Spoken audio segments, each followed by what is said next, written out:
Before we move on, let me just remind you that this goes for leading your people too. So it's always an important exercise to pay attention to what you will do and what you want them to do. Avoid talking too much about what you don't want them to do. It is simply easier for them to deliver when you have done the work of being clear in your communication. Because being specific about what they should do will make it so much easier for them to do it.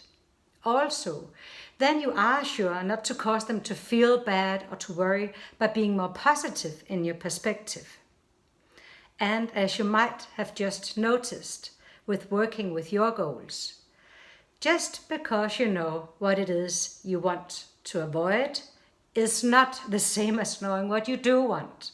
Your employees can easily misunderstand you if you don't explain what great looks like.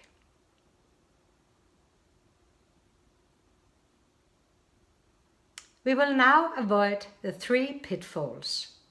Set unrealistic goals, underestimate completion time, and set fluffy goals. Thousands of studies have shown that taking the time to get specific is one of the most critical steps to take in reaching any goal. However, it is often overlooked. By being very specific clarifies the course of action. You know if you have reached your goal when it's very specific. And it works because if you haven't reached your goal, you have little choice but to hang in there and keep trying if you want to succeed. I'm sure that you know about it. For example, you have heard about SMART. But do you always take the time in your everyday busy business life and do it, get specific, and thereby provide huge clarity to you and others? So this is where we begin, because for goals to be powerful, they need to be smart. As you probably know already, there are many variations of what SMART stands for. In this context, I have chosen that your goals should be specific, measurable, ambitious, realistic, and time-bound. I will now run you through each perspective. Throughout this quick little reminder, be sure to remember to look at all parts of your vision with connected goals. And we will begin with specific.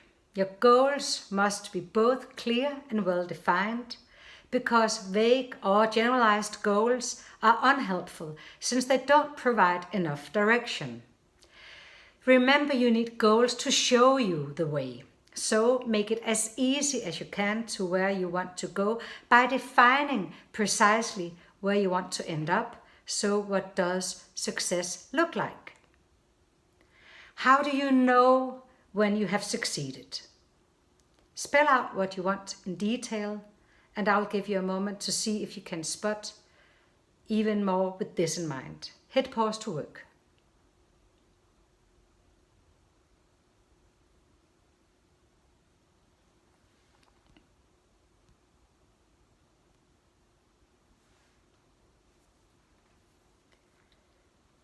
So make it as easy as you can to get where you want by defining precisely where you want to end up. So what does success look like? How do you know when you have succeeded? Spell out what you want in detail. I will give you a moment to see if you can specify your goals. Hit pause to work.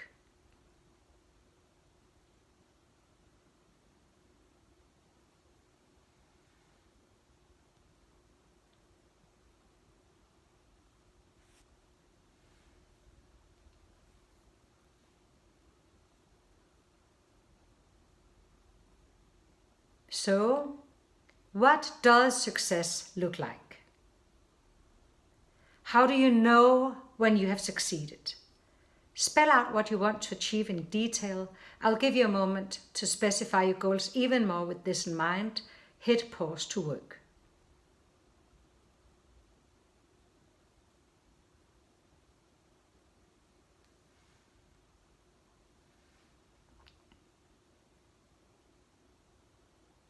Measurable. This includes measurable. This includes precise amounts, dates, and so on in your goals so you can measure your degree of success. If your goal is simply defined as ask more questions, how will you know when you have been successful? You might phrase it, every day I will ask at least 3 reflective questions, or in every one-to-one I will ask 3 reflective questions, or you can write, 5 people have said that I ask more questions, or 5 people have said I provide a better room for their thinking and development. Don't let it stop you right now that you can't be sure if people will say something specific. Even though you might not ask people directly or make a measurement of some kind, it will help you to phrase it like this. So make it measurable for your clarity to know what great looks like. Hit the pause button to work.